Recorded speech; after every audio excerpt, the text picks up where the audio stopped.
Good afternoon mga idol. Welcome back sa channel natin.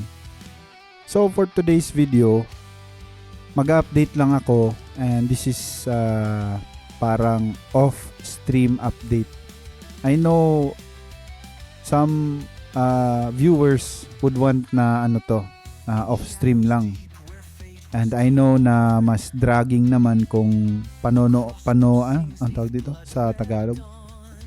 If they're gonna rewatch the live stream kasi ang haba, 'di ba? Hindi siya specific. So ito basically ay update lang off stream. Ganun pa rin yung concept, update sa level, update sa progress ng character, and most especially update sa income. Okay, yung kinita natin. So para sa mga nakasubaybay, as of now pinapa-level natin yung specifically itong deliberate attack and greater recovery potion. Parang bonus na lang ito kasi ito complement para sa mage na class. Kasi yung mage meron siyang cooldown reduction dito sa tier 100 and ito pa nga. Okay. So ito yung goal natin ay makapag 100 ng hunter.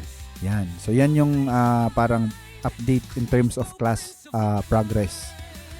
Another thing, in terms of income, we were lucky, no? So naka-loot tayo. Actually second take ko na to. Naka-loot tayo ng Grey Dawn Sword and Shield and this is about 7 USDT pa siguro. So to prove lang, ito siya. Na-loot natin siya. Yan. I hope kita sa screen. Yan. Na-loot natin siya around 350 kasi binugbog kami dun sa cransya ni na boss Z, boss Neptune, ganon, Ragnar. Tapos so nagsialisan muna kami doon and then nung lumipat ako dito, yun nga na-loot. So parang siya, parang swerte in a way. So punta tayo sa sa next market. And kanina 130 plus lang yan. Nag-retrieve na ako or nag-claim na ako ng mga sales. Okay, again, dito yung purchase na tab. Ito yung sales ko. So nabenta na yung mga pantalon. Yan. Nabenta na sila. Ito, na-claim na din natin. Yung iba, ito hindi pa nabibenta. And we're still waiting mga 26 hours more for the additional 82.65. So to calculate, 138.81 plus 82.65. So 221 na yung expected income natin. And then if mabenta pa natin yung Grey Dawn Sword and Shield. Wait. Grey Dawn Sword and Shield na not appraised. So that's 8.1. After tax, sabihin na lang natin 7. So plus 7. So we're expecting na 228 na yung balance natin. Again, para din sa mga hindi pa nakasubaybay, para saan to? This is in preparation for our goal or dream of having a legendary weapon. Kasi nga yung precursor niyan ay, for example, dito tayo sa crossbow kasi ito yung merong chance na the closest chance of acquiring legendary is sa crossbow talaga. And if you're gonna ask me paano, ito yung goal natin, 'di ba? Saan na 'yun? 228. So assuming na 400 USDT talaga yung bentahan niyan. So 171 USDT na lang yung kulang ko. Ma-acquire ko na yan, yung Blackthorn. And then yung Blackthorn is a precursor para makakraft tayo ng crossbow. Yan, ito siya, plus 12 na Blackthorn. Yan. Yan yung goal natin. Okay? So, ano pa ba? in terms of abilities or class, yun, ito. And yeah, I guess yun na muna yung update natin. Or meron kasing ito additional pa, sorry. In terms of I need to buy after this, I need to buy sword and shield or crossbow. And let me explain why. Okay? 'Di ba? Meron akong crossbow, ito siya, 'di ba? But this was too much, pero in terms of damage, this was too much, but wala siyang attack speed and wala siyang critical. So kapag makakita tayo ng cheap lang na crossbow na merong, hanap tayo, attack speed and critical, goods na sa akin yon for just simply farming lang. Kasi like ito, pwede na to, yung ganito. Or para need kasi natin mag-farm ng maraming Vestige of Fall. And let me explain why. Meron palang and sorry, nakalimutan ko yung name niya, pero sa live stream ko siya nag-comment. I think that was Boss Wagyu Diff, if I'm not mistaken. Basta shoutout sa iyo. Pinoint out niya itong bagong skill na penetration analysis. Okay? And what this does is kapag nasa nasa master, kapag ito yung pinamaster ko, tignan natin, no? Magbibigay siya ng, for 8 seconds, magbibigay siya ng 185 na defense penetration and endurance ignore. So, na-imagine mo sa Slayer class during PvP, or let's say sa Venom during World Boss, diba? Or let's say Blitzblade. Siguro napaka efficient or effective ng ganitong skill. Tapos, syempre kung meron pa tayong extra na ito pa, Death Blow, di ba? Death Blow, 20% yung crit hit damage niya. Although meron tayong free version, yung free version kasi ay 10% lang, di ba? So yun yung main reason kung bakit need natin bumili ng either crossbow or sword and shield. Kasi nga mas efficient na nagfa-farm yung crossbow ko or sword and shield dun sa Fallen Wasteland. And magfa-farm ako noon kasi bibili tayo ng skill na yun, yung pinoint out or minention ko kanina.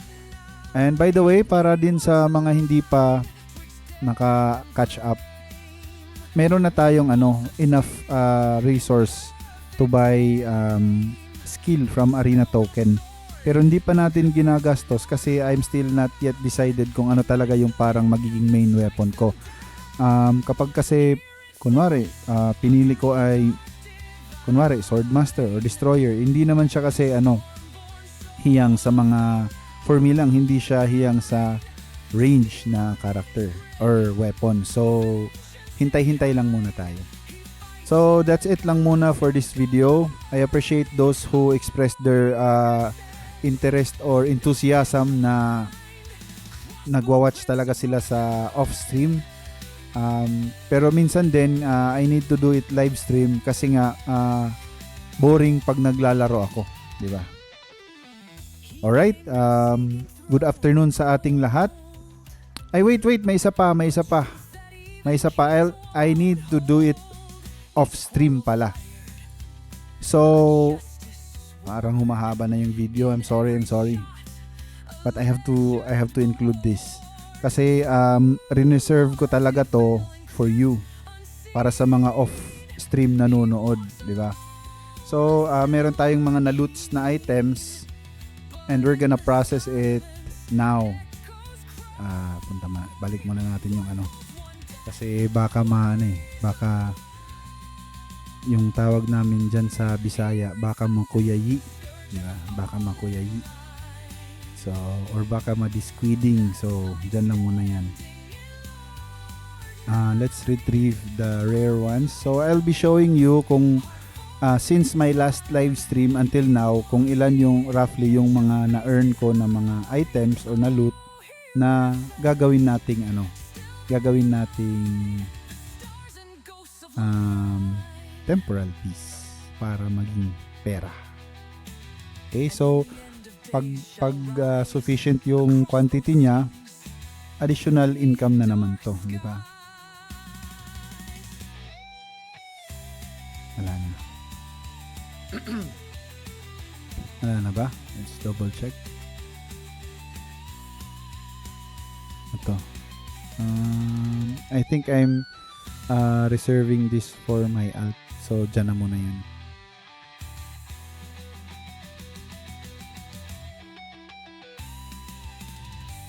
Okay, so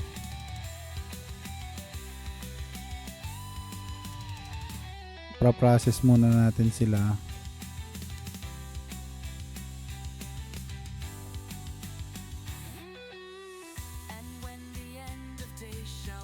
Hindi lang ako sure kung meron akong enough na upgrade scrolls.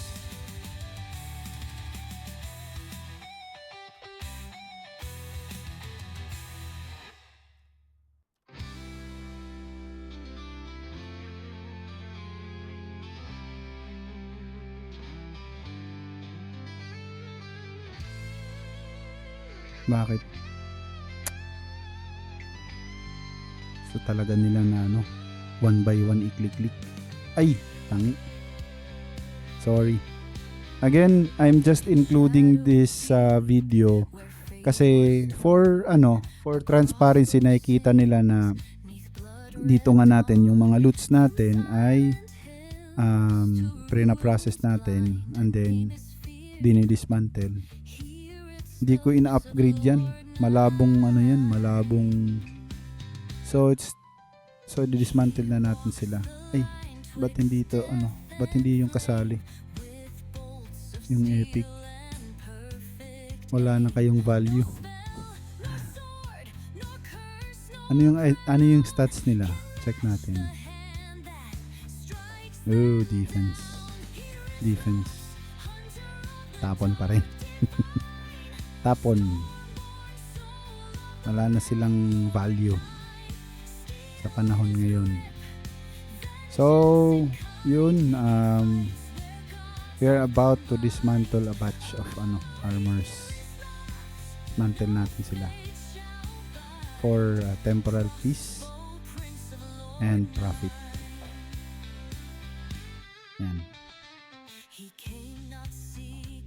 Yun, so 4K. I think we can have one 10K box or tier 3. Yeah. Ito pa nga.